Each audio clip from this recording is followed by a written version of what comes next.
Ok, no capítulo anterior da história do Brasil, nós tivemos uma ditadura militar muito pesada, governada por 5 generais e marechais que, através dos seus atos institucionais, colocaram a mão pesada sobre o Brasil e acabaram calando a voz do povo. Mas, mas os estudantes e outras pessoas que tinham conhecimento não foram caladas e houveram revoluções. Essas revoluções podemos estudar em outra hora, mas o que é importante é que eles, através de várias e várias revoluções, incluindo uma das mais importantes, que foi da de Ietajá, conseguiu derrubar esse poder. Aproximadamente em 1985, a ditadura militar no Brasil estava oficialmente acabada. E ainda faltava algo para decidir como o Brasil ia agir daí em diante.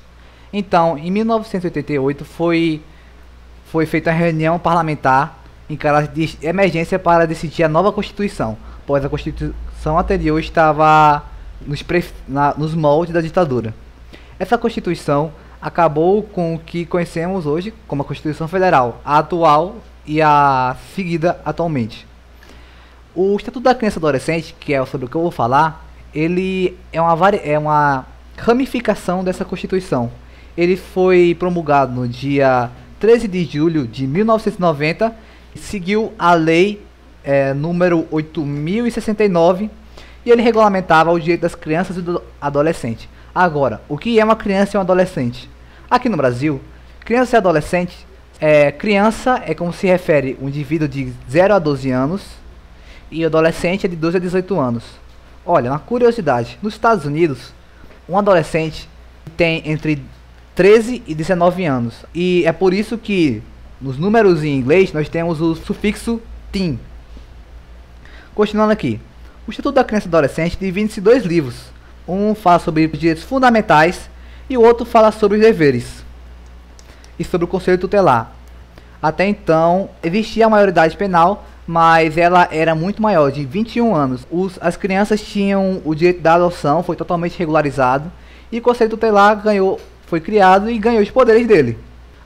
O Estatuto ele evoluiu com a Constituição, que até então ele estava muito deteriorado.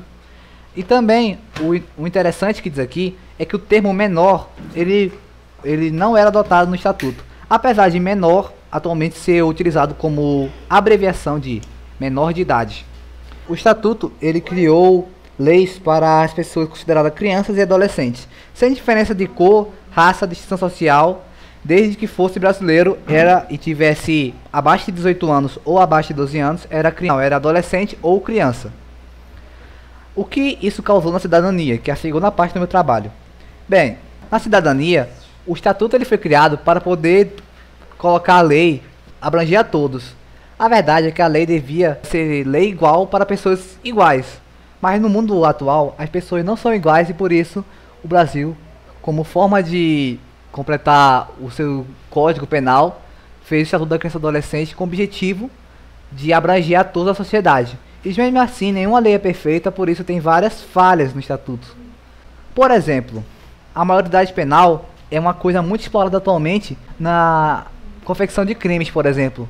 No Estatuto diz que o menor não pode ir para a cadeia. O máximo que ele pode fazer é ter uma medida socioeducativa ou uma pena de regime aberto. Ele não pode ir para a cadeia. Então muitos infratores aproveitam-se disso para utilizar-se de pessoas menores de idade para cometer crimes e, caso seja pego, ela não vai passar muito tempo na cadeia e logo vai sair. Isso é um motivo de frustração e de irritação para muitas pessoas aqui do Brasil. Principalmente por causa do Código Penal, as pessoas não podem fazer nada contra isso, porque isso seria um crime agir contra uma pessoa criminosa. Porque isso já entra os direitos humanos, os direitos da pessoa. Isso são coisas que, se eu for falar aqui, vai dar uma coisa de mais de 1 hora.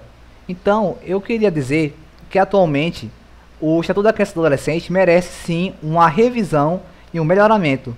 Mas, claro, não podemos temos que fazer isso com as pessoas certas, porque o mundo hoje, infelizmente, os políticos estão com a sua reputação manchada, por muitas vezes terem feito besteira. Então, atualmente, ninguém mais confia na pessoa política. Mas, se existisse pelo menos um grupo de políticos honestos, e esses sim fossem os responsáveis por recriar o estudo da criança e adolescente, eles teriam de recriar ele de acordo com os moldes da nossa sociedade e de maneira que os direitos e deveres fossem completamente respeitados.